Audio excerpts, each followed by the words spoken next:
गृह मंत्री बार बार कहते हैं ना, आप क्रोनोलॉजी समझिए। क्रोनोलॉजी क्या है? कल 10 तारीख को कांग्रेस पार्टी द्वारा एक अविश्वास प्रस्ताव लाया जा रहा था विधानसभा में, मणिपुर की विधानसभा में। उनको जान गए कि बहुमत उनके पास नहीं है, अविश्वास प्रस्ताव पारित होगा और उनको इस्तीफा देना पड़ेगा। तो इसलिए आज ही उन्होंने इस्तीफा दे दी। पिछले 20 महीने से हमारे फ्रीक्वेंट फ्लायर प्रधानमंत्री दुनिया भर का दौरा करते रहते हैं। कल फ्रांस और अमेरिका जाएंगे, पर मणिपुर को नहीं गए हैं। गृह मंत्री बिल्कुल असफल हुए हैं, असमर्थ हुए हैं। इस्तीफा तो गृह मंत्री को देना चाहिए और प्रधानमंत्री को फौरन मणिपुर का दौरा करना चाहिए। गृह मंत्री बार बार कहते हैं ना, आप क्रोनोलॉजी समझिए। क्रोनोलॉजी क्या है? कल 10 तारीख को कांग्रेस पार्टी द्वारा एक अविश्वास प्रस्ताव लाया जा रहा था विधानसभा में, मणिपुर की विधानसभा में। कई दिनों से बात चल रही थी, पर नोटिस कल का था। मुख्यमंत्री ने एक माहौल बन गया था कि यह अविश्वास प्रस्ताव आ रहा है और बहुमत उनके पास नहीं है। बड़ी बड़ी बातें की मुख्यमंत्री ने, पर अंत में उनको जान गए कि बहुमत उनके पास नहीं है, अविश्वास प्रस्ताव पारित होगा और उनको इस्तीफा देना पड़ेगा। तो इसलिए आज ही उन्होंने इस्तीफा दे दी है। मैं समझता हूं ये उनकी मजबूरी थी। सैकड़ों लोग मारे गए हैं मई 2023 से। 60,000 लोग बेघर विस्थापित हुए हैं, प्रॉपर्टी जलाई गई है, तनाव है। समाज में लोग आपस में जो मिलकर काम करते थे, मिलजुल कर, वो वातावरण बदल गया है। एक भय का वातावरण है, शक का वातावरण है। और पिछले 20 महीने से हमारे फ्रीक्वेंट फ्लायर प्रधानमंत्री दुनिया भर का दौरा करते रहते हैं। कल फ्रांस और अमेरिका जाएंगे, पर मणिपुर को नहीं गए हैं।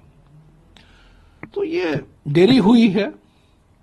इस्तीफा, मुख्यमंत्री की इस्तीफा जो अभी दिया गया है, उसमें देरी हुई है, पर जिम्मेदारी तो गृह मंत्री की है। गृह मंत्री थी, ये तो एक कठपुतली थे बीरेंद्र सिंह। असली सूत्रधार तो गृह मंत्री थे। उनको तो सारा आउटसोर्स किया था प्रधानमंत्री ने। गृह मंत्री क्यों अपनी जिम्मेदारी नहीं पहचानते हैं? इस्तीफा तो उनको देना चाहिए।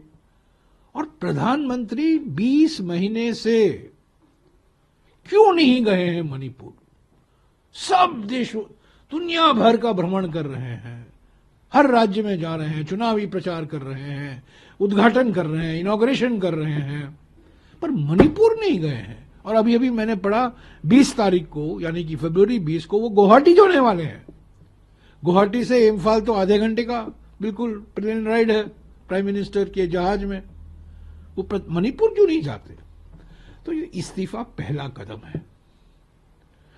मणिपुर में स्थिति इतनी बिगड़ गई है कि मैं नहीं समझता हूं कि एक नया मुख्यमंत्री आने से कोई फर्क पड़ेगा। सवाल यह है कि इतनी भारी बहुमत मिलने के बाद भी फरवरी 2023 को जनादेश मिला था बीजेपी और उनके सहयोगी दलों को, एनडीए को, भारी बहुमत, प्रचंड बहुमत। पर उसके बावजूद 15 यानी कि फरवरी 2022 को जब चुनाव हुआ था, 15 महीने के अंदर मणिपुर जलने लगा। क्यों? कारण क्या है? तो ये मौलिक कारण देखने की जरूरत है। प्रधानमंत्री ने अपनी जिम्मेदारी कबूल नहीं की है। गृह मंत्री बिल्कुल असफल हुए हैं, असमर्थ हुए हैं। इस्तीफा तो गृह मंत्री को देना चाहिए और प्रधानमंत्री को फौरन मणिपुर का दौरा करना चाहिए। मणिपुर में जाएं, लोगों से मिले, अलग अलग राजनीतिक दलों से मिले, बातचीत करें, नागरिक संस्थाओं से बातचीत करें, एक संकेत दें कि वो चिंतित हैं। और मणिपुर को बार बार कहते हैं डबल इंजन सरकार, डबल इंजन सरकार। वहां तो कोई इंजन नहीं है, केंद्र का इंजन भी नहीं है और राज्य सरकार का भी इंजन नहीं है। तो आप लोग समझते हैं विपक्ष की एक जो मांग थी उसकी एक थोड़ी सी पहली जीत आप नहीं, ये तो 20 महीने पहले से हम ये मांग कर रहे हैं।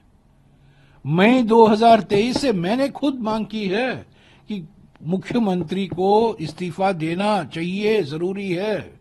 जब तक ये मुख्यमंत्री रहेंगे कोई परिवर्तन नहीं आएगा, कोई बदलाव नहीं आएगा, कोई गुंजाइश नहीं है। तो ये मांग हम करते आ रहे हैं। सुप्रीम कोर्ट ने कहा है कॉन्स्टिट्यूशनल मशीनरी बिगड़ गया है। एग्जैक्ट शब्द जो सुप्रीम कोर्ट ने कहा था पिछले साल, कॉन्स्टिट्यूशनल मशीनरी का ब्रेकडाउन हो चुका है, सुप्रीम कोर्ट ने कहा है। और देखिए ना, एक पिछले साल एक रेजिग्नेशन ड्रामा भी रचाया गया था। वो इस्तीफा चिट्ठी था, फाड़ा गया, ऐसा लगा कि सारे लोग चाहते थे कि ये मुख्यमंत्री वहीं रहें।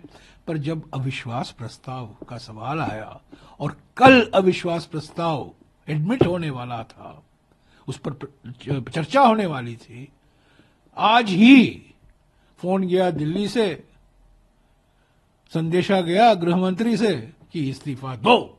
साहिब ने इस्तीफा मांगा है क्योंकि कल साहिब फ्रांस और अमेरिका जा रहे हैं। पर साहिब मणिपुर को क्यों नहीं जाते? सवाल तो यह है। सवाल मुख्यमंत्री का इस्तीफा का नहीं है, वो तो होना ही था। पर गृह मंत्री अपनी जिम्मेदारी क्यों नहीं स्वीकारते? और प्रधानमंत्री क्यों नहीं आज तक मणिपुर गए हैं? मणिपुर के राजनीतिक दलों से क्यों नहीं मिले हैं? नागरिक संस्थाओं से क्यों नहीं मिले हैं? एक बार मणिपुर के बारे में उन्होंने कुछ कहा हो तो मुझे बताइए। 120 मिनट का लंबा भाषण किया था पार्लियामेंट में और 2 मिनट उन्होंने मणिपुर की बात की। 2 मिनट, और वो भी औपचारिकता थी।